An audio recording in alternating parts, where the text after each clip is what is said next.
Hey everyone, welcome to the Checkered Chat. I'm Justin. I'm Blake. And we are coming off a fantastic weekend at Atlanta Motor Speedway. Yes. I'm not calling it Echo Park. No, not happening. It's stupid. It's ugly. Yeah. The front of the stands are spray painted, and if you're sitting on the front row like we were, you can see the red. Yeah. Still, it looks like doo-doo, but the track races so freaking good.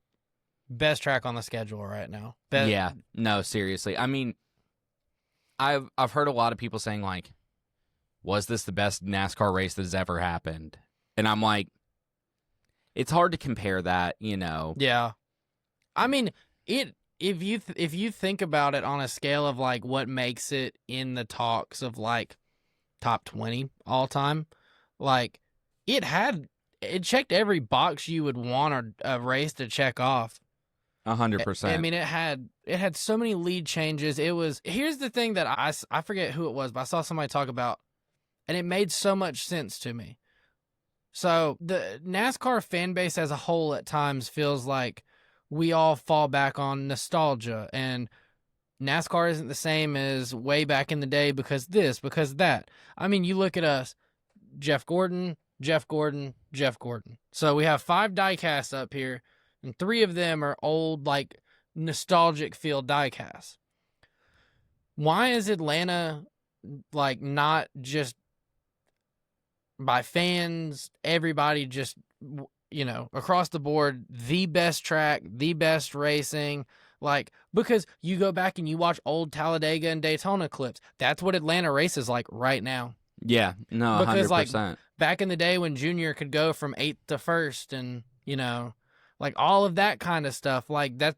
I mean, we see that now. Like it's almost to the point of like, how do we get Daytona? Yeah, how do we get Talladega Daytona and Talladega to like race like this? Which, from what it sounds like, a lot of it has to do with that the cars are so sketchy now at Atlanta because it's worn out and because tires matter so much, and like just handling plays in that they're actually lifting now, and that's what helps cause runs and like all that kind of stuff, which I mean is refreshing. It's not no, for sure. 2-3 wide, just big 200 mile parade lap, 200 mile per hour parade lap, you know, like. Yeah, no, definitely. Yeah, no, I mean, this weekend was nuts. I mean, like, I think it was in the first stage or so, like, I think I wrote it down in the notes, but I can go ahead and say it because we're talking about this. Hocevar? Yeah. Because he, by lap 25, he had gained 21 spots. He went from like 30th to the top 10 in 25 laps. Yeah, like, I mean, crazy. Like,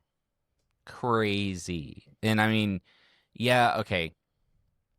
Not a lot of people don't, you know, absolutely love if there's, you know, a giant wreck or anything, but it was nice to see some different players. That's also what old super speedway racing was like. Yeah, I mean, that's why there's always the big one. Well, yeah, and like super speedway racing now in the Cup Series, exclude Atlanta, talk about, you know, the true super speedways. They don't race like super speedways anymore. There's no big ones. There's no, like, the racing isn't the same. But like, even if you go back and watch like early 2000s, like Gen 3 Cup cars run Daytona, Talladega, the wrecks, the runs, like everything's the same ish. I won't say the exact same, but it's very similar to what Atlanta puts on right now. Yeah, no, 100%. I agree. It's that race was, I mean, we were there. If this is the first episode you're listening to of our show, we've been saying for the past 2 or 3 weeks, hey, we'll be at Atlanta. Yeah. You know? So yeah, we were there. Of course, whenever the big one in Atlanta happens, where am I at? Yeah. I'm in line to get street corn. At least there was a TV somewhere. Yeah, there was a there. TV right there. I heard everything and I was like, are you serious? And then I looked at the screen. I'm like, oh my God. Because, I mean, I think everybody knows there's a little bit of a delay between TV and the actual thing. It was, I mean, seriously, absolutely nuts when that happened. Because, I mean, up until then, it just seemed like, you know, it was going to be a Ford day. Like, I mean, you had Which, Penske versus RFK is really what it yeah. felt like, with Hendrick right behind him. Well, and then throw Hocevar in the mix too. That's true. Yeah. Like each it was kind of good to see each manufacturer had at least one or two cars that felt like a contender. Because Toyota, you had Reddick, like That's even true. before the Yeah. wreck, that Mhm. felt like he was able to move. And then maybe throw in the legacy cars. They seem to have a little bit of speed, maneuverability in the pack too. But like, Yeah. No, for sure. I mean, also, like, again, after the wreck, I mean, you had people leading laps who had never led laps, aka Riley Herbst. yeah, what's a polar bear doing? Yeah, what's a polar bear doing in Arlington, Texas? What's a polar bear doing in Hampton, Georgia? Yeah, literally. But yeah, we got there on, well, okay. Backtrack a little bit. I guess this works because the news section is so short, because we can actually kind of recap a little bit of what we did personally there. Yeah. So Friday night, I was not there. I was at a concert. I was seeing Blonde Shell. She's dope. If you don't know who she is, you should check her out, especially if you like these grunge sounding music, the kind of stuff similar to like the Cranberries and stuff like that. If you haven't learned by now, me and Mal are both very big concert people. I think I mentioned one last week on the episode or something that I went to. Yeah. Either way. So we were there, but Blake was at the track during the torrential downpours that happened. Well, it never was a torrential downpour at the track. It barely rained. It was torrential downpour everywhere Yeah. but there, so that's why, there was the delay. But there was like a everything. lightning hold and everything. But yeah, so Friday I was there with my girlfriend Lily, and then your dad was there for The first like 30, yeah, until so basically there was a lightning hold before the race started. Shortly, because they didn't start I'm going to say actually racing, but they again have a red flag and stop, but they didn't start actually racing till, what was it? are you talking about like when it's all said and done? No. Like it started a little after 8, and I think it was supposed to start at like 7. Okay, gotcha. Something like that. But yeah, your dad didn't make it super duper long. I don't really blame him, honestly. No, I don't either, honestly. I don't know if we didn't have VIP with Big Machine, if we would have stayed. We probably would for a little bit, but I mean, I think it was about an hour. I wrote it down. We'll get to it in Xfinity. But I think after that 30 laps, it was an hour and a half lightning and weather hold that the track had. Yeah. Which I met Connor Zillage during that, so that was Yeah, you need tell him about where he was headed whenever you met him. So his pit box was the next one down from Nick Sanchez that we were on, and I saw him, and he was signing autographs and taking pictures with people. So I was just like, hey, man, I don't really mean to bother you or anything, but, like, would you mind taking a picture with me? And he was like, oh, hell yeah, absolutely. Like, I'm really bored. Sure. Like, and we just stood there and talked for a second. And then I was like, hey, man, like, I really hope y'all get back going tonight, And he goes, yeah, me too. I don't want to have to come back tomorrow. I said, you are coming back tomorrow. You're running a cup car. He goes, oh, yeah, you're right. My bad. I was like, did you forget, dog? That's hilarious. But then he was like, let me rephrase that. I don't want to run 2 races tomorrow. And I was like, you know what? I get that. Yeah. But which that was he was on his way to the media center. Yeah, when he was just like, I was bored, so I wanted to come down here and get interviewed. Yeah. But overall, through the VIP process experience, the experience that we had. Wait a second. While we're on the topic of Zillage, if you are ever at a race and you're in the fan zone and there's the Blue Hog tent, go. Oh yeah, they're really like the sausage and the sauce that they do it's free. Also, it's like top tier. It's so good. Anyways, like the Chipotle, I think it's like raspberry Chipotle sauce or something. That stuff was delicious. Anyways, continue. So, overall with the experience that we had, I met Cole sorry. I thought the double zero. I did that when Cup qualifying and Xfinity qualifying was going on. I met Sheldon Creed, literally just ran into him. I was like, oh, that's Sheldon Creed. And I was like, hey man, what's going on? You care if I take a picture with you? Yeah, sure. Let's do it. Ran into Tyler Pennell, or as everybody else may know him, Mr. Busher. So ran into him, and then Wade. Wade Taylor also. And then me and Lily are walking up and down pit road during Xfinity qualifying, and I saw, she's a big Allgaier fan. Well, we're both big Allgaier fans, but she's a really big Allgaier fan when it comes to Xfinity racing. So we kind of are walking near his car because we wanted to look at it and, kind of when it got up there, be there. And I noticed Andrew Curlin. So I was like, hey, what's up, man? And we talked for a minute, and he's always super nice, super cool. Well, so we're talking, and then he's like, all right, well, I'm going to go run and try to find some shade. Like, great catching up with you. Hopefully see you again. Because did he do PRN for Yeah. Xfinity? Okay. And he did it for Cup, too. Okay, yeah. So then he kind of is like making his way back, and then here comes Justin Allgaier, just right up to Lily and was like, I love your hat, sweet hat, fist bump, walks away. And I'm like, what, huh? Excuse me. So then when we go back down in the garage area after qualifying was over, he was standing outside of his hauler just signing autographs, hanging out, talking to people. And we walked up and Lily asked for him to sign her hat, which, mind you, we were not prepared and did not have a Sharpie. So thank God he had a Sharpie. But yeah, so that was kind of that. We ended up also meeting up with Josh Williams and his wife for a second because through Lily's like social media stuff, she knows Josh Williams' wife. So okay, we like went and said hey to them for a minute. I mean, Josh, for all we know, could be my long lost relative. If we're being honest. Yeah, you guys do kind of favor a little bit. I mean, it's the hair and the facial hair, and then our last name's Williams. That's true. But yeah, so then we got we walked out on track, signed the start finish line. We're there for driver intros, walked over, we were at the car, whole nine. And it ended up, being really cool that we were on the winning pit box for Nick Sanchez's first career win in the Xfinity Series. Yeah, his poor mom was going through it at the end. Yeah, I would look down over the back of the box, and she's just like halfway looking, halfway not, covering her eyes, freaking out. I mean, it was a really good experience overall. Yeah, no, it definitely. Even if I had to work at 8 a.m. Yeah. Didn't get home till 2, but yeah, NASCAR weekend.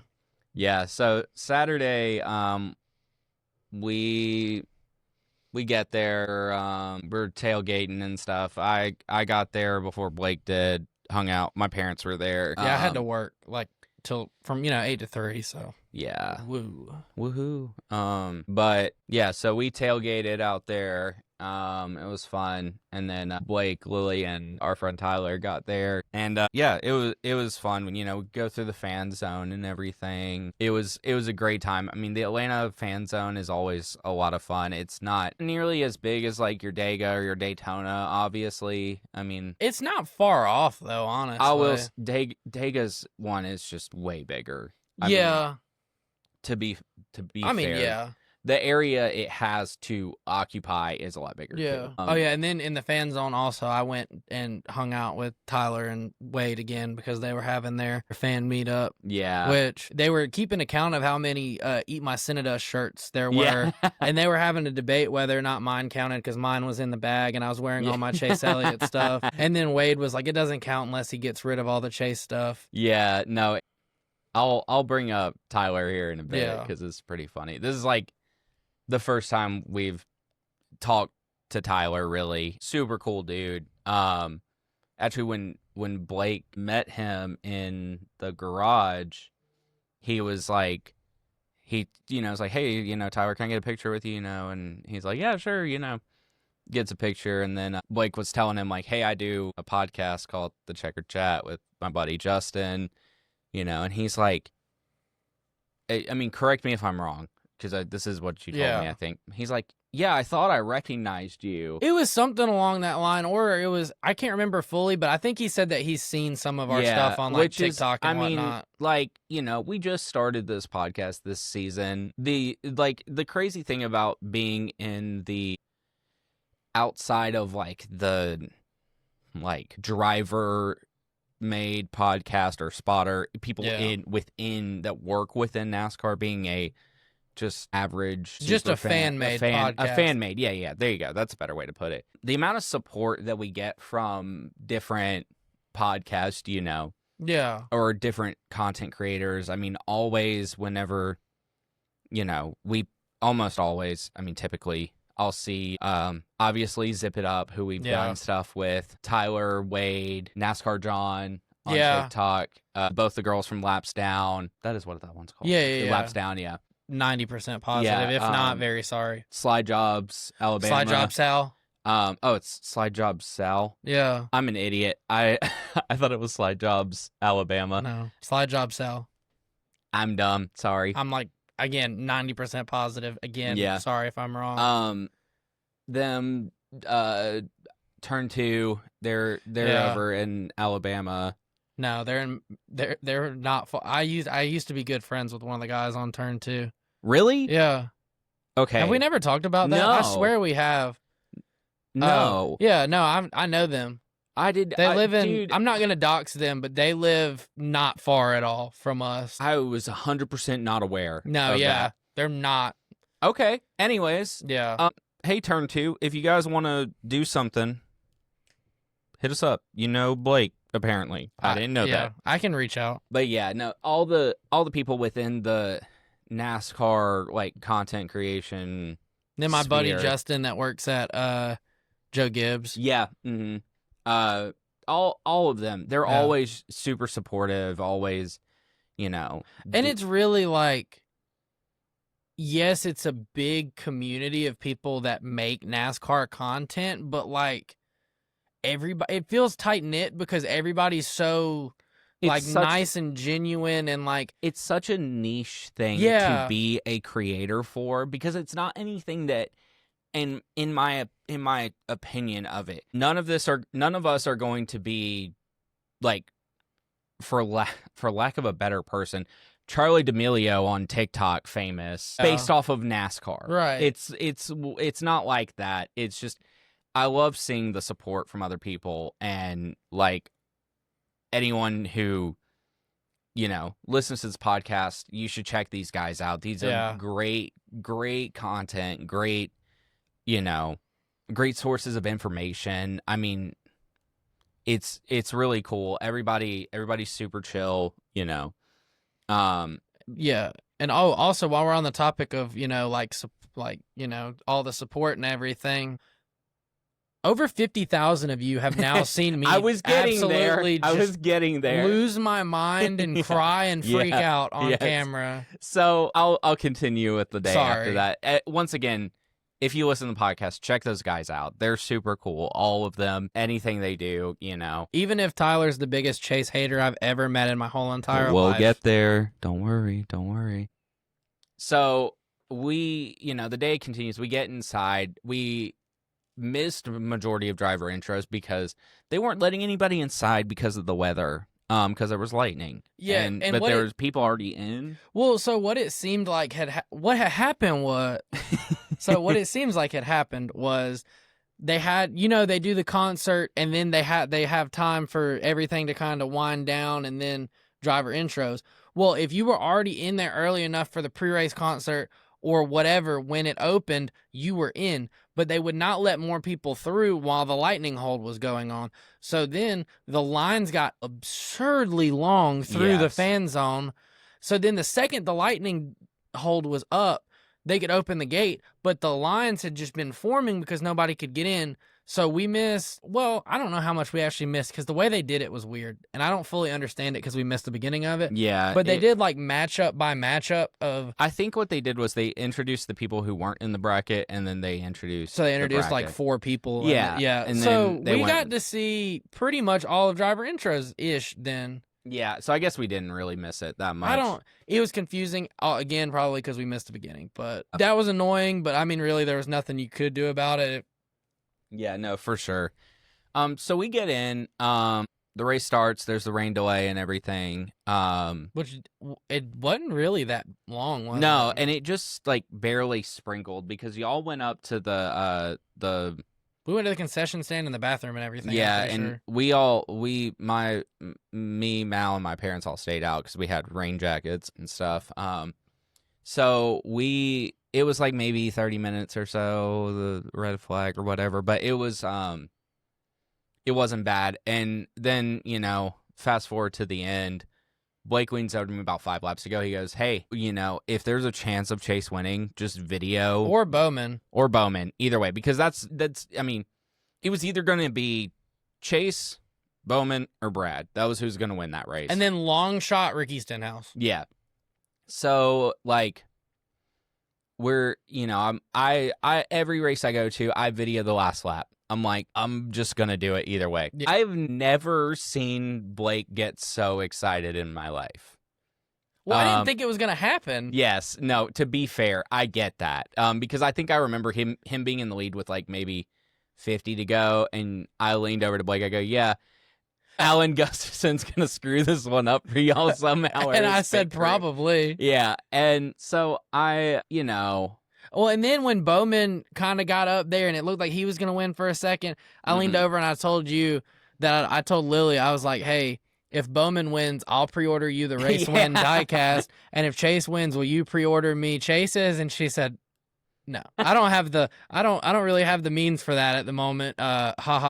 And I was like, nah, it's fine. I'll order it for myself. And spoiler alert, I order it in the parking lot. Yeah, so Blake freaked out. I mean, I'm talking like I mean, if you follow us on TikTok, you've seen the video. Or if you don't follow us on TikTok, because 50,000 people have seen that. Yeah, no, that's nuts. Yeah, it's now our biggest piece of content that we've ever put out. Yeah, like, I mean, when NASCAR on Fox comments on your TikTok, you're kind of like, oh, hey, what's up? What? All right, that's cool. So yeah, no, it's been a wild weekend considering every time I open TikTok, it's been basically, I mean, I know within the first, I think it was like 48 hours or so of me posting, because I posted it at like 2 a.m. Like Mal was like, we'd gotten in bed. This is like after we get back, shower, and we hung out after the race. Like, we didn't leave immediately. Yeah. She's like, hey, you should probably edit that real quick and post it. Like, you need to get on it. And I'm like, okay. Fun fact, I'll tell you that my wife works in social media, so she kind of knows what she's talking about. So I'll, you know, take her word for it. So I clipped it real quick and made it, you know, the order is out of order. Just letting you know if you do watch it. The beer going everywhere happened at the end, but she was like, you should put that at the beginning to really like hook people in. And I was like, okay, that works. So I did that. So sorry if you thought that happened first, but I feel like it's pretty obvious that it didn't happen first. Either way, whatever. Regardless, you know. But yeah, so I edited that real quick and I posted it, and I was like, this might get a little bit. We'll see what happens. I didn't expect to open my phone to...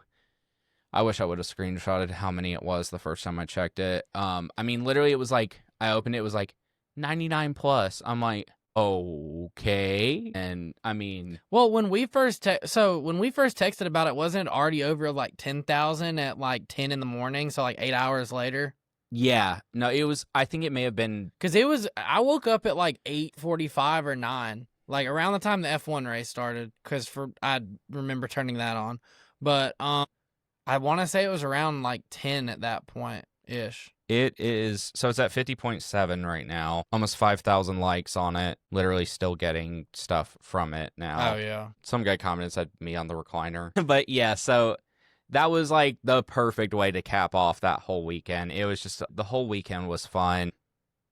Yeah, no, it was a great weekend. I realize now that we are, I think that says 31 minutes in. Well, I don't know how long we were. Oh, that's true. Yeah. That's true. If you guys can't tell, the camera is a little far from me. It's sitting on top of my computer. I believe it says 41, but we were recording for almost 20 minutes before we started the podcast. True. You do have a point. I thought we had been talking about it for that long. Either way, yeah, no, great race. I mean, we'll get more into it. We'll get into the actual race. We just wanted to give you guys just a little recap, and honestly, and we can clip this out. I'm just gonna say it either way.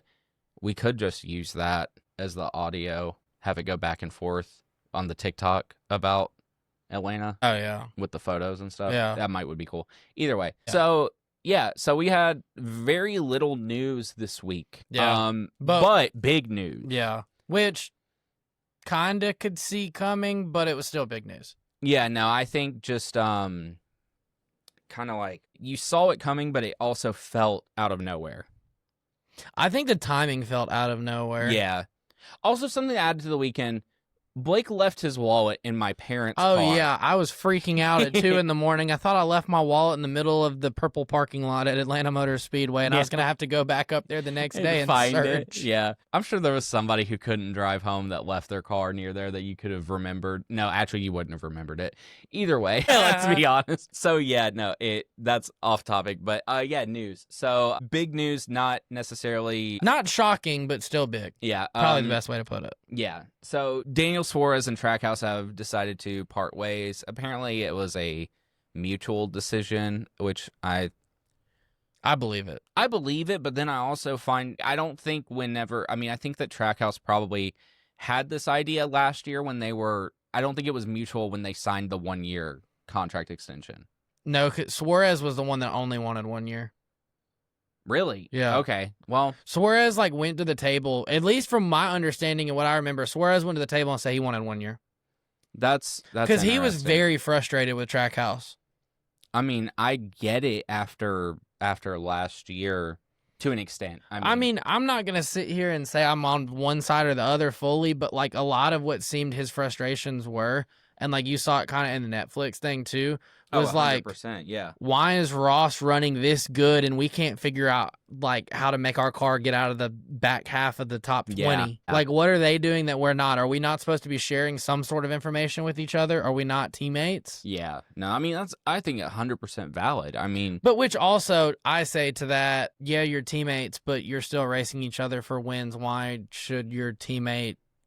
I'm not saying your teammate shouldn't help you at all, but why should your teammate be this is my cheat code setup for this track that I'm really good at. Here, take it. I don't think back in the day Jimmy Johnson was going to give Dale Jr. or Mark Martin or... No, but Jeff Gordon was going to give Jimmy Johnson every single setup. Probably. Sorry, we talked about that one last week. But, yeah, so, I mean, I get it. I think it's a very bittersweet thing because even I'm not the biggest Trackhouse fan in the world. I mean, I'm not saying I don't like them, but that's not my team. Suarez is not my driver. Hendrick Homer. You just pulled your shoe out of nowhere. That was hilarious. Blake's here with the dogs out, not gonna lie. But it felt bittersweet because who was there day one when Trackhouse opened? Who has essentially helped build Trackhouse to what they are at this current moment? Daniel Suarez. 100%. I mean, it's interesting because I'm very curious at who's taking that seat. I mean, I think I know. Zilic. Well, yeah. I mean, I think we could all say that, but I mean, I think without a shadow of a doubt, it's Zilic. And then there are 2 places in my mind that make the most sense for Suarez to go. One is if he stays Chevy, he goes and he takes one of the Colleague cars. I did see that. The other one is he goes to Rick Ware Racing. Yeah.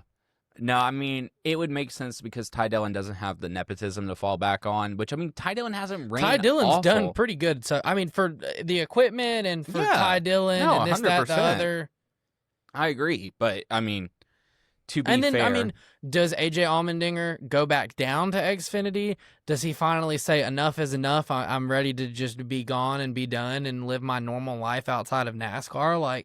Yeah, who knows? But then also the other thing, I could see Rick Ware just because Suarez has driven for every manufacturer so far. Mm-hmm. He's been at Stuart Haas. He's been at Joe Gibbs. He's been at Trackhouse. He's been all these, and then I think even a small team for a year.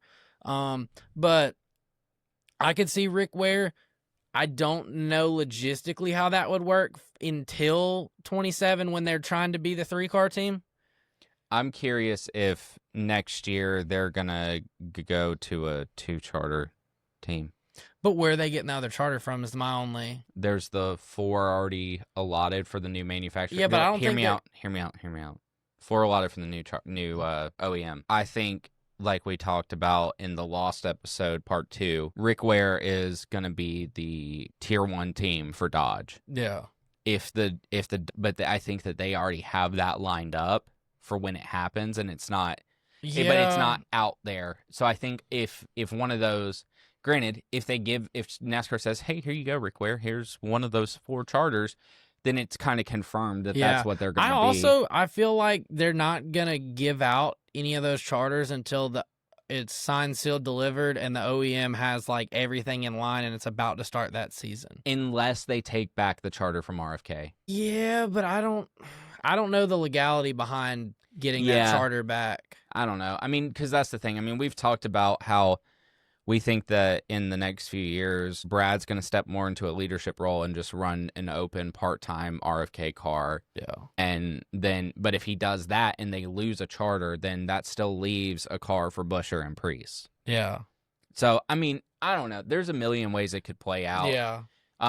Who knows? I mean, it could end up just being with how much, well, I mean, I'm just not going to say how much success Suarez had with JRM, but what if he goes down and runs Zilich's car at JRM until the new OEM opens up and he goes back to Cup? Maybe. I know that would be the Xfinity car you would go down and want. Yeah. But I mean, it makes sense. There's already been so many. Mind you, there's nothing that has been said to make anyone believe that on paper, to believe that Zilich is not going to run the 88 again next year. That it's not confirmed. But Yeah. I've seen where so many people have been calling about they want that 88. They want the 88. Crazy idea here, crazy thought. What if 2311 does not can Riley after 1 year and they give him a second year and Corey Heim runs the 88 next year? Maybe a different number, but he runs that car in the Xfinity Series for 1 year. I don't think it'll happen because he's a Toyota development driver. Yeah, I mean, I don't either. That's the only. If it wasn't for that, I could see it. Yeah, I don't know. I mean, that's the only thing that says, hey, no, that's not going to happen. Something happened. I mean, I don't know. Who knows? That's just a wild hee ha ha thought. But like, it's not going to happen because he's a Toyota driver. Yeah, no, I don't think. I would genuinely be surprised if they let him go have success in a bow tie. Yeah, no, it's. I don't know exactly what will happen, but you know. But yeah, and then the other thing in our news is NASCAR posted that they're saving $1 million. Yeah. There are no perfect brackets left in the entire mid-season challenge bracket. Which, are we shocked after the big one? That one just completely, I mean, I feel like every other bracket I saw on social media that people posted, Denny was winning. I don't know. Look, again, it's not because of all of this. I don't know why you would pick Denny to win that bracket. He's not, like, historically a great road course racer, and look at the road courses on this. No, it's true. But, I mean, that is what I saw. Yo, I know, I agree. I saw a lot of that, too. It's interesting for sure. I'm curious. I mean, we're going to get into the brackets and how busted ours are. Ty Dillon's making a deep run now. Yeah, no. No, I'm being serious. 100%. He's making it out of this round. He's against Brad on the street course. If you can't outrun Brad on the street course, you can go work at McDonald's. Yeah, no, 100%. I just realized that these are not going. We'll have to restart the podcast now. Don't joke. Anyways, I think that's a good place to leave off. Or do you want to talk more on it? I'm good on that. I was about to say, if you want to wait till after truck, that truck's going to take me 2 seconds. Okay, that works. Yeah.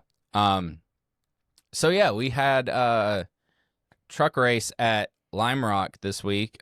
This is going to be really short. Blake? Okay. Before the very, very short part, from what I could tell at work, because I watched this on my phone at work, Lime Rock is beautiful. It raced pretty good, especially if your name's Corey Heim. But they did, at least from what I saw, show a lot of battling where there was battles, because if you were Corey Heim, there was nobody in your zip code. So with that being said, Corey Heim won. We're not even going to talk about the race because literally Corey Heim led 99 out of 100 laps. I think it was a 100-lap race. There was one, I think it was a restart that he technically didn't lead. But and also they did non-competitive pit stops. So if you were in the lead, you were coming out in the lead. We're just gonna, bow down at Corey Heim this week and talk about some interesting stats that I saw. Corey Heim has led twice as many laps this year as he had last year at this point. So he's even more dominant. Corey Heim has led 41% of the laps of the truck season this year. 41% of the whole entire season has been led by Corey Heim. That breaks the record for the most laps led, like percentage-wise, through the first 15 races since Mike Skinner in 1996. Corey Heim has swept both stages after this race 5 times this year. And that was the 5th consecutive race that he has won stage 2. And then this one's just about the truck series, and I found this interesting. This was only the second road course truck race that the first 2 stages went caution-free. That's wild. Yeah. So we'll go through our top 10, and then we're going to move on to Atlanta. So winning, you had Corey Heim, obviously. Ty Majeski second, which, I mean, honestly, what's a polar bear doing? You're a short track racer. No, Yeah. I didn't see that happening. Giovanni Ruggiero, great run. Ben Rhodes also kind of just snuck up in there. Cam Waters fifth, not really shocking. Chandler Smith in 6th. Josh Bilicki in 7th, which good for him. I'm pretty sure he signed up for this as just kind of like a one-off because it was Lime Rock and a road course. Brent Cruz, I might be wrong. I can't remember if I heard this right. He's either 17 or 18. So Wild. good for you. You finished 8th. That was good. Daniel Hemrick 9th and Tyler Ankrum 10th. And then if you keep up with us on social media or you listen to the pod and you remember our picks from last week, who is not in that top 10, you might ask? Shut up. Both of our picks. Yeah, I mean, I knew mine wasn't. My pick was doing I mean, he was like kind of best of the rest with Lane Riggs until the end, but like... Yeah. Yeah. Okay, I know. Look. That was a zinger, all right. Yeah, zinger in the toilet. So, anyways, we also raced Xfinity cars at Atlanta Motor Speedway. Still not calling it Echo Park. It's ugly. Anyways, Blake. Okay. What we got on some Xfinity since you was there on the winning pit box? A lot. So, like I said, go a little bit quicker than a medium pace on this one. So, your stage winners are Taylor Gray wins stage 1, Brandon Jones wins stage 2. Let's go. Started off early, lap 4, Blaine Perkins spins off the nose of Christian Eckes from around 18th, triggers a multi-car accident, which takes out William Sawalich, Parker Retzlaff, and Josh Williams. Then also, while trying to avoid the wreck, Kyle Sieg. Yeah, that one just felt really, really early and unnecessary for Christian Eckes to spin Blaine Perkins, if we're just going to call it as we see it, because you could have just lifted and not wadded up 6 cars, give or take, probably, on lap 4. Very true. Rookie mistake, I guess we'll chalk it up as. Then lap 34, you had the caution for weather and lightning. Rode around for a second. Lap 36, they call the red flag. That lasts for an hour and 18 minutes. This is when my dad leaves the race. So then, and I put the lap there for the red flag for this reason. On lap 41, Jesse Love gets overly aggressive after he gets a pretty good push down the backstretch from Nick Sanchez and ends up triggering a multi-car, pile up is the best way to call that one, which takes out Sheldon Creed, Justin Allgaier, Sammy Smith, Christian Eckes, Patrick Staropoli or Staropoli. Very sorry. It's one of the two, I think. Patrick Stirrups. Yeah, sure. We'll go with that. The eye surgeon guy. Yeah, I forgot about that. Jeb Burton, Catherine Legg, Ryan Sieg, and Anthony Alfredo. Yeah. Also, could we just add how cool Catherine Legg's car was this weekend? Yeah. And also, she qualified relatively well. She's showing improvement, I think, for sure. And the other thing, too, that I just found so, interesting was, being in the Xfinity garage. If you're not one of, I'd say 5 or 6 huge names that they have to offer, dude, you can walk around that garage and nobody knows who you are. Yeah. Catherine Legg walked around in street clothes and barely anybody talked to her. Joey Gase owns a team and used to race. He was walking around. Nobody knew who he was. The Sieg brothers walk around and nobody has a clue. I'm like... I would have went and got a picture with Catherine Legg. I mean... Well, yeah, I just didn't really honestly want to bother her. No, I mean, I get it. But, I mean, I would. Yeah. Taylor Gray, after that, wins the stage. So we're right after the end of stage 1, beginning of stage 2. And at this point, 9 cars have dropped out of the race due to damage, which is almost double the amount from the whole spring Xfinity race, if that tells you how much more action that this had in comparison. And then lap 68, Nick Sanchez gets spun going down the front stretch by Matt DiBenedetto, and he was running 6th at the time. We already obviously know how this one ends, so that's not a huge deal, but also, Matt DiBenedetto definitely did wreck him, and you can't convince me otherwise. There's no bias in that. Lap 81, Jesse Love. Hear this name a lot in this race. He throws a interesting little block on Harrison Burton, and then when Harrison checked up, Leland Honeyman made contact with him. And then, honestly, this is what just surprises me the most. He spins down, rips the rear bumper cover off of Daniel Dye's car. Matt DiBenedetto gets a little bit of contact in it, but, that's it. That's, front-running-ish of the pack. You have that spin. There's not a big one. Harrison Burton does not even hit the wall or get huge damage. He saves it. It is what it is. Daniel Dye tapes the rear bumper cover back up, and that's kind of it. So, good job all around on that by not just wadding the whole field up in that scenario. Yeah. And then another, really good save I wanted to bring up was lap 86 on the restart. Jeremy Clements checks up. Brendan Poole gets in the back of him. He was running 4th at the time on the bottom. Excuse me. He gets spun down onto the apron, spins, whole pack goes by. He never makes contact with the wall or another car. Really good save. And then at this point of the race, we had 38 cars that started. 24 have been involved in an accident on the track. It's going to be a theme over the whole weekend in Atlanta. So then you have Justin's favorite part of the race, if you will.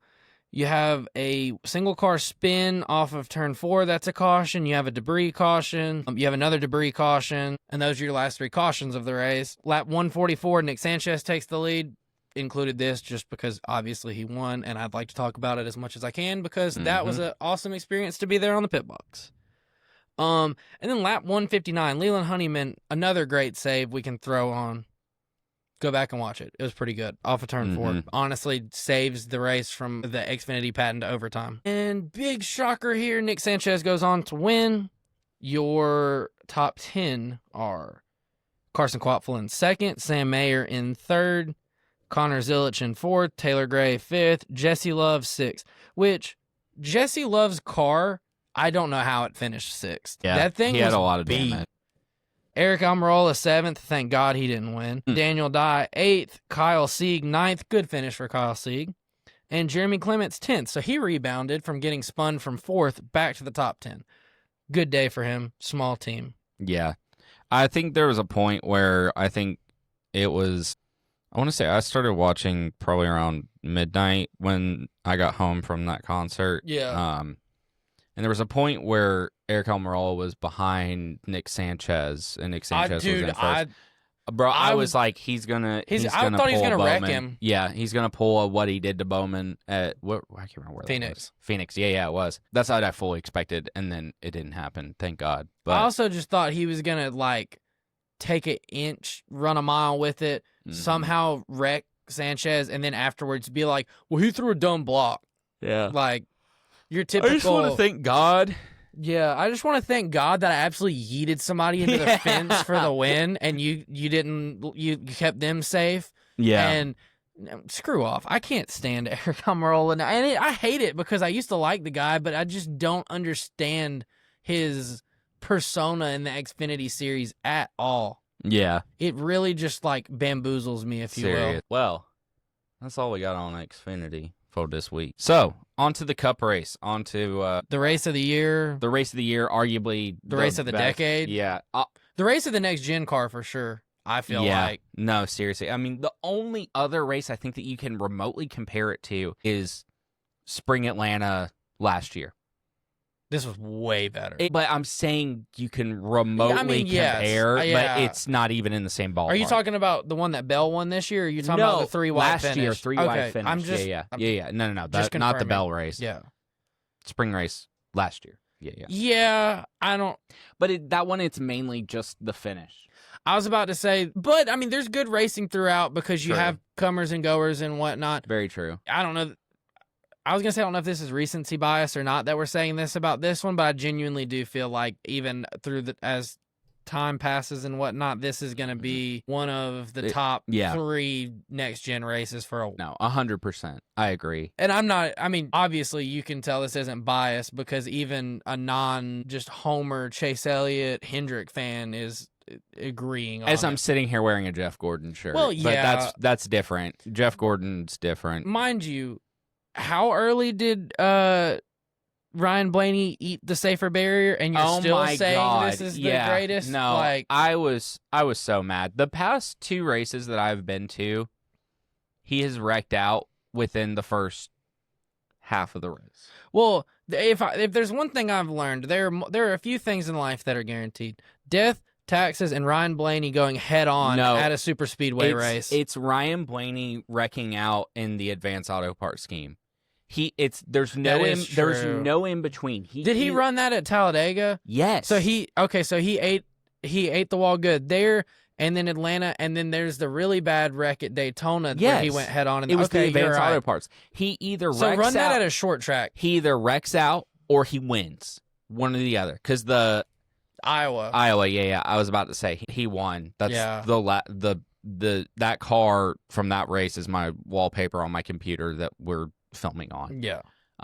So basically, don't run that at a super speedway and you'll be fine. Hopefully, I don't know. You can thank us later, Penske. Yeah, but it seems like it. But this race started off looking like it was going to be Ford's day, Penske's day. I mean, Penske. I'm not going to say Penske necessarily runs Atlanta because they haven't won in a while at Atlanta, other than Logano. Regardless, either way. Yeah. I mean, well, the best way to put it is when it comes to qualifying, it is going to be the first 2 rows are Penske. Yeah, there's no ifs, ands, or buts about it. 100%, because I mean, your 1 through 4 is Logano. It was Logano, Barry, Cindric, and I think Blaney, it was or Blaney, then Cindric. Yeah, I mean, very similar to the spring race because I think it was Blaney who won. It was Blaney, Barry, Cindric, Logano. I can't remember exactly. Yeah. Either way.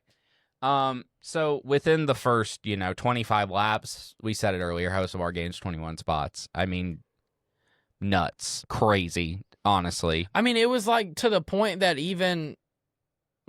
Lily was like, "Oh wow, look." But even I might be wrong. I'll have to double check with Tyler. I'm sure if he listens to this, he'll let me know. But I even think he was like, "Dude, the Chili's car is going crazy" or something like that. Like, no, it was, and like. I mean, every time you looked up, he was 3 wide somewhere. He was shooting the bottom. He was going the middle. I mean, he was if there was a spot, he was taking it and he was going. Within the last 20 laps or so, I leaned over to Mal and I said, I was like, I don't want to tell Blake this, but Hosovar is in 7th, and it seems like he keeps gaining spots. I will say that I would have felt more worried about Hosovar if the front end of that car wasn't half duct tape, honestly. No, 100%. I agree. But again, he's up there with the car destroyed. Yeah, no, he is we're both Hosovar fans. Hosovar was my pick to win the race. Yeah. I went to the race. Me and my dad both had matching Ride the Dente shirts. So that's that. I do think it was funny, though, that on the pod last week for picks, I was like, obviously, I do want to see Chase win always, especially when I'm there. But I'm not going to pick him every week. Why didn't I just pick him? We should make it the subtle foreshadowing or whatever with the beer splatter, and then slowly phase it in. Yeah, to you with you doing that. It just cuts really quickly to yes. But yeah, so lap 44, we get our rain delay. Woohoo! Yeah, so we sat there. It was fun. I mean, we made the most out of it. So this is where things start to, I'm not going to say go downhill, but, first stuff happens. They get interesting. Yeah, lap 57, Bell gets loose in turn 4 and ends up collecting Ty Dillon, AJ Allmendinger. I realized that we had to basically decipher that from Lamefinger, but it was Allmendinger. Yeah. And Blaney, and Blaney's the only one who ended his day. He finished last. Yeah, let's not talk about it. Anyway, no, I'm joking. Yeah, no, it's sucked for sure. I saw it. I'm like, because I saw the wreck happen, and I see Blaney. I'm like, oh no.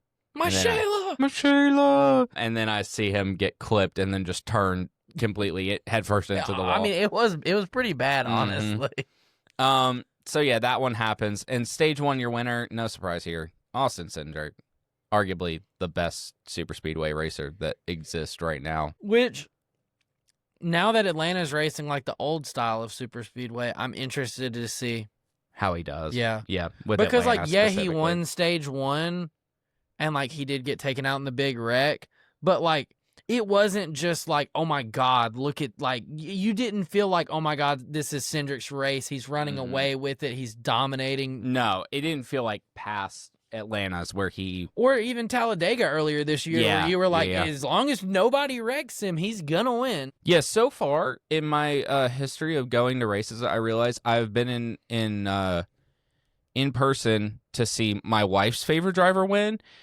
and Blake's favorite driver to win. Why can't it be me? When's it my turn? I don't know if yours is gonna come until you clearly say who is my number one clear-cut favorite driver. Yeah.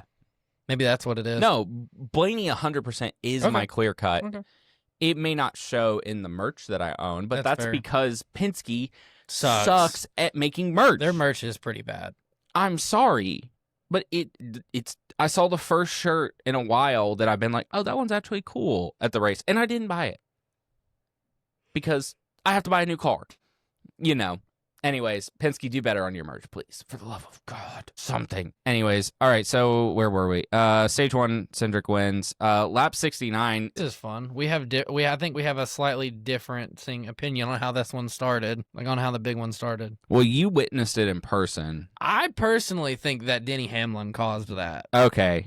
I mean, he very well could have. It was borderline, and even he, like, on his podcast said he went back and watched it and was like, maybe I did start it, maybe I didn't. Yeah. Like, I mean, there was multiple things that happened at once, but I'm just definitely going to blame it on him if I have the opportunity to. Yeah, so. I mean, I wrote it down as biased as I could, or as No, unbiased I know. as I could. I'll wear this one. That's fine. I appreciate it.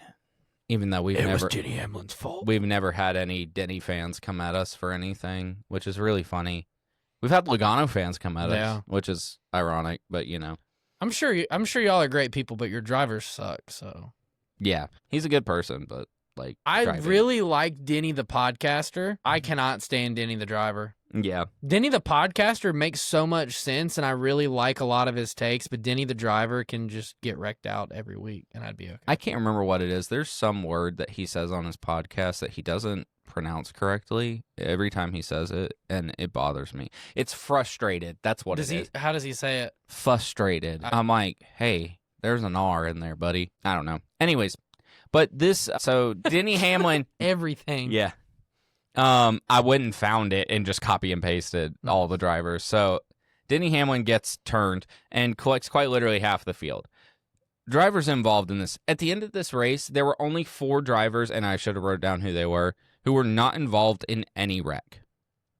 That's impressive. So this wreck collects Corey LaJoie, Ross Chastain, Austin Cindric, Austin Dillon, Noah Gragson, Kyle Larson, Brad Keselowski, Kyle Busch, Ty Dillon, Denny Hamlin, Chase Briscoe, Josh Berry, Joey Logano, William Byron, Cole Custer, John Hunter Nemechek, Eric Jones, Alex Bowman, Cody Ware, Ryan Preece, Michael McDowell, Carson Hocevar, BJ McLeod, Connor Zilish. I didn't even realize BJ McLeod was running. Yeah. Daniel, you're right, because We did talk about yeah, that. we did. That car was cool. Yeah.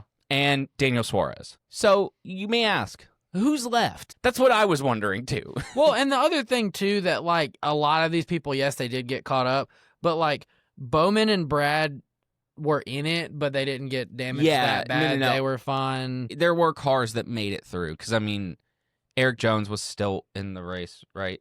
Yeah. He finished pretty good too. Yeah. Sorry, I can't stop yawning. No, you're good. It happens. Dude, were you back out there by the time that Joey was wobbling? No, my because God. I saw so many videos of it. Okay. That so- was the most electric until the end that was like top 5 crowd reaction moments ever. So, okay, I'll give just a little bit of context. So, when Joey Logano's car is doing the freaking herky jerk back to pit road, coming down there looking like this, you know. I mean, it was driving sideways, rocking back and forth. So the whole time from the broadcast and a bunch of stuff, and at the track they were saying it too. They're like, fan favorite Joey Logano and all this stuff. Like being very sarcastic about it too. Well, no, they said it. I think they were being serious. Oh, I thought they were being sarcastic. But they, harp on him being the fan favorite. You know, did you know he lived in an apartment at the raceway? Anyway, so he's, coming down pit road, and the crowd is cheering. I mean, loud cheering, because I heard it. Oh, yeah. I heard the cheering from the concession stand. So yeah, that was. I mean, and it was so funny because it was the most confusing cheers ever. Because half of the cheers were also had the same person flicking him off at the same time. Yeah. No, that's. I saw a bunch of TikToks of that. I think they had to be sarcastic because I don't know anybody that like could be like so serious and say fan favorite Joey Logano. Yeah, I mean, I don't know. I feel like it's kind of just I feel like he's even the Penske reigning champ. has the whole like they're self-aware enough to realize that he is not anywhere near the most popular driver and that he's pretty well not liked. Yeah, no, I get that. That was amazing though. Yeah, I wish that I could have seen it instead of standing in line for and then arguably mediocre street corn. And then seeing Denny get towed back to the garage too. I mean, it was just so. Moving on from the big one, we had pretty much just about all through like stage 2. It was just really like Buescher and Ty Gibbs trading out the lead for a good bit of it. I had my Eat My Cinnadust shirt ready to go in case he won, and I was going to be a fake fan. No, I'm kidding. I would have loved to have seen a race win diecast of that car. That would have been sick. Yeah. I mean, don't get me wrong. I'm happy with who won. I'm cool with it. So lap 110, Riley Herbst gets loose and ends up hitting the wall. I think he had a toe link broken or something, and that's what happened. I don't know. Something like that. Herbst ends up at some point leading some laps, and it was before this, but, we mentioned that one earlier. Yeah. So then Bowman and Reddick end up battling for the lead, and then at the end of stage 2, it ends in a photo finish between Reddick and Chase. Elliott, not Briscoe, obviously. And me and Blake both were like, Chase won that. No, I did not say that. Yes, you did. No, I literally stood up and I said Reddick won that. I have to go pee. Oh, I must have missed that. Yeah. I thought Chase did, but no, I knew Chase didn't. Whatever. It was them. It was close. It was a photo finish. I mean, it was. Way. I kind of had the feeling the way the run was where we were sitting that like by the time they crossed the line, there's no way Chase was gonna stay out front. Valid. I'm just glad that the end of the race, Yeah, how it went down. So, yeah, Reddick ends up winning his first stage of the season. Yeah. Now that I think about it, yeah. So probably. No, because he hasn't won any stages. I know that. Yeah. So then lap 175, SVG gets squeezed and spins into the infield off of turn 4. He was having a really good run before He that. was. No, seriously. I mean, he was shaping up for possibly a top 10. Yeah, like I was going to say first career oval top 10, I'm pretty sure would have been. 100%. I was about to say first career top 10 and just forget like he isn't the road course king. Yeah. Lap 185, Bubba spins and hits the inside wall. I believe you can go back to last week when we were talking about Bubba in some sort, and I said that he has the absolute worst luck known to man in Atlanta, and it continues. Yep. Lap 195, Eric Jones spins out on 4, and pretty much everybody avoids this from hitting him or anything. Yeah, that was wild. Yeah. David Starr should be banned from NASCAR. I saw a TikTok today that summed up the entire experience of David Starr running at Atlanta. And I think it was the most spot on, hit the nail on the head thing. And it was a video of everybody in a pack. Mind you, he fell far enough back from the pack before they even spread out that somebody could make this TikTok. They're filming all the cars go by, and they stop. Here comes David Starr. And it just said when you lie on your job application and you lie on your resume and you still get the job. I saw the one that was like it had the audio. It's like, wait, I have little legs. Wait for me, guys. I've got that one. Yeah. So yeah, no, I mean he. And then he just stopped on the front stretch too at one point. I was like, "Are you remember that? Like Yeah, he he spun." spun I was and like, then "Just get out!" And yeah. thank God they took him behind the wall. Yeah. So this last stage, it really felt kind of like a RFK versus Hendrick kind of deal. Because Busher was still up there for a while. It kind of felt really Busher, Brad, Chase, Bowman. That was kind of the four that you really felt like there was had a that good one shot. restart. I think it was from the Eric Jones or the David Starr thing. I can't remember exactly, where it was literally Brad, Busher, Chase, Bowman. Yeah, that sounds right. And I mean, it looked, I mean, I guess it took half the field for Brad to almost win a race, or half the field direct for Brad to almost win a race too. Which, and I say this not even like just being like Chase bias, but like Brad too. Well, I mean, Brad was caught up in it, but not that bad. But like, I've seen so many people, well, it took everybody else getting in a wreck for Chase to win. He was ahead of the wreck when it happened. Yeah, there needs to be talk about that, the same kind of air quotes hate sort of stuff towards Brad too, because it's the same thing. You get what I'm saying? Like Brad was in the wreck a little bit like Bowman, but like, yeah, I mean, I know what you're saying, Yeah. but like the Chase thing, I think it just like, you could go back on a lot of drivers' wins in their career and be like, well, they wouldn't have won if they wouldn't have won if yeah, okay, that just gets too nitpicky. Like Chase was able, like Bowman and like Hocevar, and I'm just gonna name Chevys really for this part, but like to navigate and cut through Fords and like show they could make runs. Like they didn't have like, to get to the front, they didn't have one person help them. They could manipulate air and draft and use that to go forward. Yeah, no, 100%. Yeah, so and then after this, Zane Smith leads some laps, which is cool. I'm cool to see him up there. And yeah, he honestly kind of for a second, like, I was like, are we about to see this? Yeah, I was are like, we about to see the Aaron's car in victory lane? Talk about a lucky dog. Yeah. So yeah, but then it ends up just kind of being Chase versus Brad for pretty much the remainder of the race. With Bowman pretty close in tow. Yeah. I mean, Bowman was up there close enough to be able to give Chase a really good push to get out in front of Brad. Yeah. Because it was a last lap pass. I mean... Yeah. Yeah. I mean, Bowman definitely played the good teammate card really well. Here's how I kind of look at it.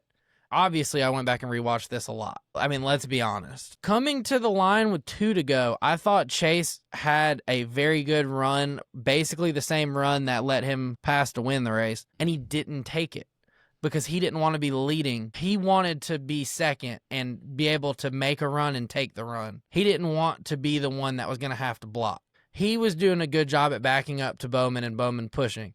Well, I genuinely think that it wasn't even just the teammate card on the last lap. If you're Bowman and you start pushing Brad, you have 0.0001% chance to win. Yeah. But you go side by, so you let Brad back up to try to get the run, and you take your run and go low. You then open up the opportunity to clear, get a run from Chase, and try to time that perfectly off the end and go 2 wide with Chase. Now, it's not how it ended up happening. Brad ended up, I honestly don't know how. The more I've watched it, the wilder it gets, that somehow he gets past, cleared, passes back, clears, drag races down the front stretch, barely gets second. But I don't necessarily think it was, like, I do think, like, teammate racing, whatever, had a little play in it, but, like... Yeah, not a ton. Not as much as people on social media want to say that there was. Because, like, if you're Bowman, too, the push that he gives Chase, you would give that to anybody at that point, because that's also going to put you up there with them. Yeah. So, Chase Elliott goes and wins this race. Which, mind you, I think it was... How many laps was it to go? He was in like 6th or 7th. It was like, what, 8 or 10 to go? Yeah, no, I mean... Like, at this point, I'm looking at... I've already looked at you, and I'm like, okay, well, if they make it back up there, make the video me or Lily, depending on who wins. Whoever, yeah. But I was like, dude, I don't think that, like, I don't know if I said it to you or Tyler or anybody, but I was like, oh, this sucks. Like, he's not gonna win. Like, all of this just to fade at the end.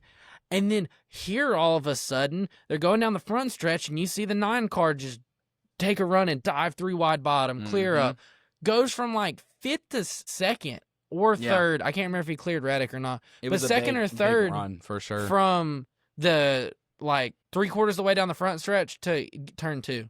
Yeah, That was the most aggressive I've ever seen Chase race. Yeah, no, 100%. This is also his home track, so I really do feel like it was like that was that extra push there. Yeah. That, and honestly, I think like he really, like, the design to drive thing means a lot to him. Yeah. And I think like you just factor in home track, design to drive car, the girl who designed the car and her whole family are there. Yeah, like, you put all of that together. That's pretty good motivation to just go out there and take it. Perfect. Like it. Yeah.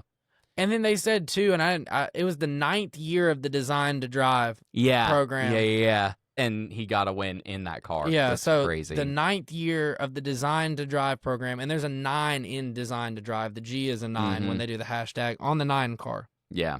Now, it's not the 9th year that they've done a full paint scheme, but it's the 9th year of the program. It started out as just fire suit, I'm pretty sure. Yeah, because isn't it always at the Quaker State that he does it? So the paint scheme, all the next gen ones have been at the Quaker State Atlanta race. Okay. But the first paint scheme was at Darlington. Yeah. And it's that black and gold, like, puzzle piece car. Yeah, I remember that one. But yeah, so your top 10 was Chase Elliott, obviously won. Brad Keselowski, Alex Bowman, Tyler Reddick, Eric Jones, Ricky Stenhouse Jr., Zane Smith, Ty Dillon, Chris Buescher, and Carson Hocevar. One thing I wanted to add to when I said about the TikTok with Tyler, somebody went and tagged Tyler in it. Yeah, they were like, don't let Tyler see this. And then I came back on there and said, oh, yeah, surprise. I'm the one who responds to pretty much all your comments from the page, typically. This one, I definitely took a back seat and was trying to go and like stuff on my end and respond. Since I should have tagged your account, your personal account, on there, but I didn't. But either way, whatever. I was like, funny you mentioned at Tyler Pennell, and then he came on there. He goes, the only Chase Elliott fan that I was actually happy for Saturday night, and that I felt like meant I liked a lot. that. That was dope. And it was funny that Wade's literal comment was just no, and I responded. I was like, Wade, be nice, please. But you know what, the way that I found that so funny is because the only audible words I say the whole time are yes, and then Wade goes no. Yeah, no, that video. But honestly, like, I think. And I talked to Lily and you about this. I think the most surprising part of all of that was how like 90 to 95% of it was everybody that was like, you know what? Hell yeah, I agree. Like, it was all positive. Did not expect that. I mean, there were some negative ones that I filtered out, but yeah, I know what you mean. The overwhelming majority was, and there were a lot of, I feel like, cool moments too, where everybody was sharing their favorite drivers that they got to see. I saw this person win this, or one guy was like, I saw Dale Earnhardt win at Talladega. Awesome. Hold on. I wish I could get in a time machine and go back with you. Like, yeah, no, seriously. And then NASCAR on Fox had like a conversation with me in it. Yeah. And then they commented at other people too. I was like, what is going on? Yeah. I'm like, how did this make it to you guys' thing? But that is all we have on Atlanta. I think per our time, we're gonna skip our bracket stuff. And we'll make kind of a TikTok-ish thing out of it. TikTok-ish thing or something. We'll talk about it next week. It's bad. I mean, on our I think end. I literally got 3 right. Like, my winner was Chase on the bracket, and that still could be right. My winner was Buescher, if you remember from last. Well, I never told you last week. Well, yeah, we never did tell us. Yeah, so I picked Buescher to win, and then wait, what? I said sorry because I was saying we'd already. No. But they're so busted, it doesn't matter. Yeah. And he picked Chase. Mal picked Larson. That's even worse, in my opinion. Is more busted than either of ours, obviously. Well, mine's still in contention. Larson's gone. Larson didn't move on. That's what I'm saying. Is that hers is worse off than either of ours are. Yeah. Buescher's still in mine. Anyways, we have another race coming up this weekend. Street course. Street course. Chicago. Woo! Yes. This is one of my favorite races to watch of the year. It's grown on me. I am in the unpopular boat, probably a dinghy at this point, that I love the street course still. I'm excited for the talks of it possibly going to San Diego. I know I get it. I know. If they completely get rid of Chicago and there's only one street course on the schedule, no. still fine. Let me preface with that. There only needs to be one. I don't, wherever you put it. It's fine. But, like, it's not, I mean, okay, I'm going to sound like everybody that I don't want to sound like, but it just doesn't feel like NASCAR. And that's not a bad thing in the entirety of the situation, but it just, like, I feel like every year is, at one point or another, has felt gimmicky, whether it be rain or whatnot. Fair. But the thing is, I think if you move it to San Diego, you're going to probably take out that rain issue that we have every year there. I mean, overall, I feel like it's pretty good, but, like, it's still like I would still just rather see if we're gonna do, if we want a road course to be on there, to go back to like Road America or try. I don't think Cup Cars could do Lime Rock. But I love it. It looks super cool. Yeah, I mean, honestly, it's one of the best races to suggest to maybe your friend who is an F1 fan or an IndyCar fan or whatever fan to watch. Like, it's cool to see that. I mean, it looks funky, but it's like, this is actually really cool to see these cars just in the streets of Chicago. And that's kind of my thing. I'm not saying that I love the racing there or anything like that. I just think it is like, the idea is just super cool. Yeah. For NASCAR, I think. But, you know, this is our favorite part of every single week. We do this podcast solely to do this. That's the That's only our new reason. running joke. Yeah. No, we just like the way the cars look. We like the pretty Waith cars. Yeah. Anyways, so, our favorite and our least favorite paint schemes for Chicago. What you got, Blake? What order do you want to do these in? I guess we're going to do it like last week. Yeah, because our favorites are the same. We can just go least first. All right. Least favorite. So, least favorite. This should shock absolutely nobody if you've looked through the paint schemes. William Byron's All-Pro Auto Reconditioning Chevrolet. Yeah, that car is garbage. Awful. Yeah, Hendrick normally does a good job, but that one just... That is like the worst Hendrick paint scheme I've ever seen. Yeah. And I mean, and I don't even feel like I'm exaggerating that much. Yeah, no, 100%. Like, I picked that over Zane Smith's Vermeer, like, whatever that car is. Yeah. Like, that's how bad. Oh my God, yeah, I just saw that one. Yeah. So, my least favorite is, I don't think anybody's surprised here on this one. Ricky Stenhouse Jr. The rate car, this thing looks like it was made in Microsoft Paint by a 16-year-old who's saying, I'm going to go to Full Sail. That's literally what it looks like. I mean, I'm sorry. No offense if you went to Full Sail or anything like that, but Sail? Like, what? You know who goes to Full Sail? Who goes to Full Sail? Daniel. Sip it up. Oh, sorry. Listen, to be fair, at one point I wanted to go to Full Sail for music production. And my high school that will not be named said, I will not help you get into that college. Nothing against Full Sail from me personally, but I'm just saying you get what I'm saying. Anyways, that's funny. I forgot that Daniel went there. Anyways, this car looks like garbage. It looks like random arrows. I just don't understand the R. Look how much bigger the R is than the numbers. No, and the 100%. Rest of, none of that just flows. And then they're like, oh, there's a little bit of an empty space here. Let's shove another logo in there that's the same exact thing. It just looks bad. If it didn't have that little logo there and it didn't have the arrows, it wouldn't be that bad. It could be a forgettable paint scheme and we can move on. Yeah, but it sucks. So, anyways, our favorite this week. Honorable mention shout out. If you ran it any other week, this would probably be both of our favorites. Kyle Busch's Slurpee car. That car is awesome. You didn't say dope. I'm proud of you. Anyways, so dope's reserved for the driveway, not in the office. But anyways, so our favorite this week, no surprise, I have talked so much about how I love Grillo's Pickles. I'm going to say it so much that I love Grillo's Pickles that somebody brings me Grillo's at a race. Just take them to Justin. I hate pickles. I'm throwing it out there. That in a bag of limes. Do it. What's up with green vegetable I don't fruit? know. you know what I'm saying. Limes are fruit. Pickles are vegetables. So, Sure. they are. I don't know. I'm just saying sure because I have no clue. You know what a pickle is, correct? Yeah, it's a cucumber. Okay, cool. Just making sure. Anyways, I love Grillo's pickles. You know that. I just think they make pretty race cars. And this is the hot and spicy Grillo's pickles car that just looks so cool. Flames, the green and the flames. Normally, if there was green and red on a race car, I'm like, that looks like Christmas. I don't like that. Not saying I don't like Christmas, but you get what I'm saying. The flames, it looks dope. It's such a cool car. This is both. We got dope.